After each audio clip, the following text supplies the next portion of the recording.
For thousands of years, it's been one of the world's great mysteries. Just how were the pyramids built so deep in the Egyptian desert? For thousands of years, the Great Pyramid has been a mystery. Graham Hancock, like many historians, has always wondered about the puzzling construction and the hidden secrets of the pyramid. And anybody who tells you that he or she knows how the pyramids were built are not telling the truth, because we don't know. We don't know. He always searches for the truth. Why do the pyramids rise upwards? Why are they blocked by doors? And if this was truly a tomb, why has no burial ever been found inside? After 20 years of research, Hancock finally realized that the Great Pyramid is more than just a monument. In this video, we'll reveal the true purpose behind the construction of the pyramid. So, let's begin. Hancock believes the structure of the pyramid was too grand to be a simple tomb. It was built to mirror the Earth, perfectly aligned to true north, and it weighs 6 million tons. It's a device to make us question and understand its purpose. Now, I hope Egyptologists will consider that it might be more than just a tomb, especially as new technologies continue to uncover hidden spaces. It's not just about how it was built, but why it was built. Graham is convinced that there is a cosmic reason behind it. To support his claim, he references the phrase "as above, so below," an ancient concept from the Hermetica, a text embodying ancient Egyptian wisdom. Now, this idea suggests that the perfection of the heavens should be reflected here on Earth. Hancock also believes that the pyramid might have been designed to invite people to explore and learn about it. The Giza Plateau in Egypt, home to the Great Pyramids and the Sphinx, is filled with mysteries. These ancient wonders have always raised questions in Hancock's mind. He gets his inspiration from John Anthony West. Hancock believes the Sphinx might be much older than we know. He noticed water erosion on the Sphinx, suggesting it was exposed to heavy rainfall. This theory first started with philosopher Schweller Dubik, and John Anthony West, a passionate Egyptologist, studied the erosion patterns carefully. West then invited geologist Robert Schoch to investigate. Schoch boldly said the Sphinx had been exposed to a lot of rain for over 1,000 years. As Schoch studied further, he pushed the date back, suggesting the Sphinx was built about 12,000 years ago, during a time when the Sahara was green and fertile. The Sahara was full of rivers and lakes, and much wetter than it is today. Now, Robert and Graham Hancock worked on many books together. Sadly, Robert did become discouraged by harsh criticism from Egyptologists about his research. But Robert was a genius. He made an important discovery that says the 3 pyramids at Giza are arranged like the 3 stars in Orion's belt. Some may say this is just a coincidence, but Orion is so special. It represents Osiris, the Egyptian god of the afterlife, which meant the pyramids weren't just randomly placed. Looking at the stars over time, we see something surprising. Today, the pyramids don't perfectly match Orion's belt, but 10,500 BC is a different story. Back then, the pyramids lined up exactly with the stars. This is also when the Great Sphinx was built to align with the rising sun on the spring equinox.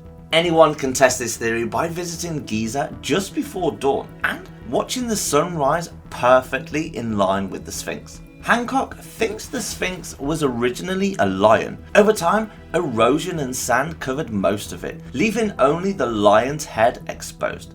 By the 4th destiny, the head was recarved into a pharaoh's face, possibly Pharaoh Khufu. Egyptologists think this was done then, but Hancock is determined the original lion head is the true design. The 3 big pyramids and the Sphinx line up with the stars. Now, Hancock knows this can't be an accident. If one looks at the sky from then, they could see the Milky Way, and it matches the Nile River below. Maybe this is why Giza was chosen for this special place. Even though the ancient Egyptians lived much later, they may have used the stars and big stone buildings to mark the ancient date. The Sphinx is the biggest mystery though. The way it's eroded suggests it's much older, maybe 12,500 years old. The nearby Valley Temple, with huge stone blocks weighing up to 100 tons, also points to a time far earlier than we even thought. Even though granite was added later, the original limestone blocks show us something ancient. The limestone blocks were worn down before the granite blocks were placed. Now, these granite blocks were carefully cut to fit the old marks left by the stones. The Giza site is more complex than it actually seems. The ancient Egyptians played a big part in building the Great Pyramids, but Hancock believes older platforms were there long before the pyramids. When we see the 3 Great Pyramids, we're looking at updates to older structures that stood there much earlier. The Great Pyramid was built around a natural hill, which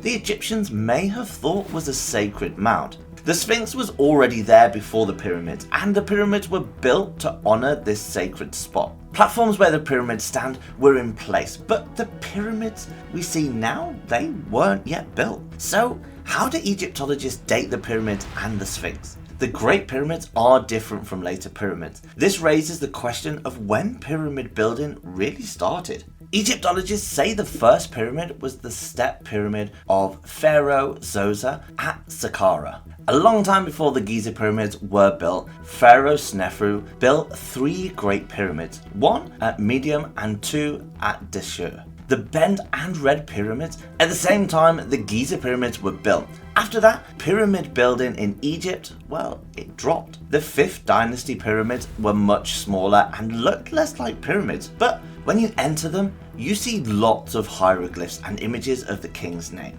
The Giza pyramids don't have any writing inside, except for one piece of graffiti that's debated. The Great Pyramid is huge, weighing 6 million tons and with sides over 750 feet long. It's perfectly aligned with north, south, east and west. The angle is almost perfect, just 3/60ths of a degree off. Its size and complex passageways are incredible. In the 9th century, the pyramid still had its outer stones. An Arab ruler, Al-Mamun, guessed the entrance was on the north side. He sent workers to break through it. After hammering, they found a hidden space and entered the pyramid. Inside, the corridors sloped at 26 degrees, while the outside sloped at 52 degrees. Now, this shows great knowledge of math and design. At the top of the grand gallery of the pyramid over the Queen's Chamber is the King's Chamber. Inside, there's a sarcophagus that is too big to fit through the narrow entrance. It looks like the chamber was built around it. And above the King's Chamber, there are 5 smaller chambers. These are called revealing chambers. They were thought to help with the weight of the pyramid, but this idea doesn't make sense because the Queen's Chamber below doesn't have revealing chambers above it.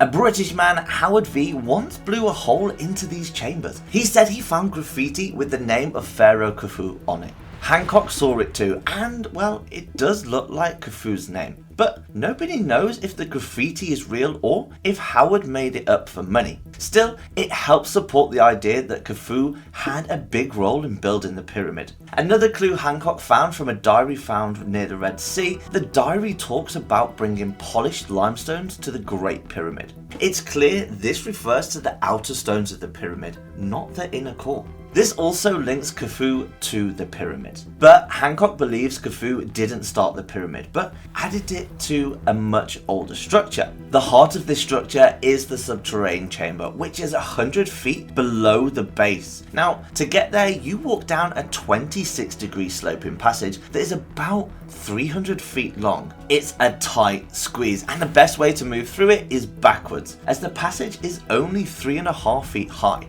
Some Egyptologists thought the subterranean chamber was meant to be Khufu's burial place, but after all the work, they decided not to bury him there. Instead, they built the Queen's Chamber and later moved his tomb to the King's Chamber. When the Arab raids came, they didn't find anything in the pyramid. The Sphinx and parts of the pyramid might be much older, and if so, it could show that knowledge came from ancient civilization. During the Younger Dryas, this civilization was destroyed. The survivors spread around the world, sharing stories of the stars, building, and navigation. The ancient Egyptians called this time Zipi. It was when they believed gods walked the earth and 7 wise sages brought knowledge to Egypt. These sages are seen as the start of Egyptian civilization. Some lists of kings go back 30,000 years, though many believe they are myths. Still, they show how old Egypt's history might actually be. In Egypt, secret groups like the followers of Horus kept ancient knowledge alive. Another group, the Souls of Pi and Nekhen,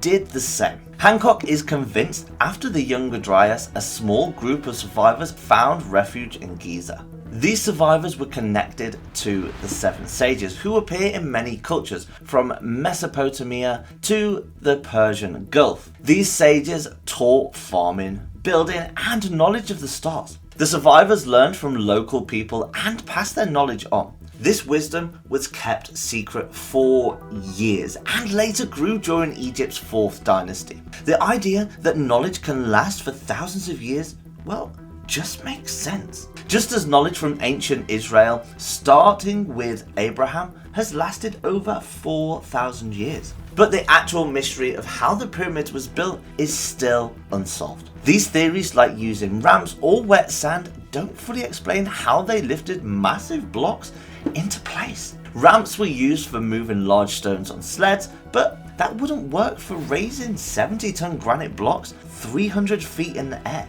The ramps needed to do that would have been enormous, but no trace of such ramps has been found. We still don't know how it was done. That's why there are so many theories. Well, thanks for watching, and I'll see you next time.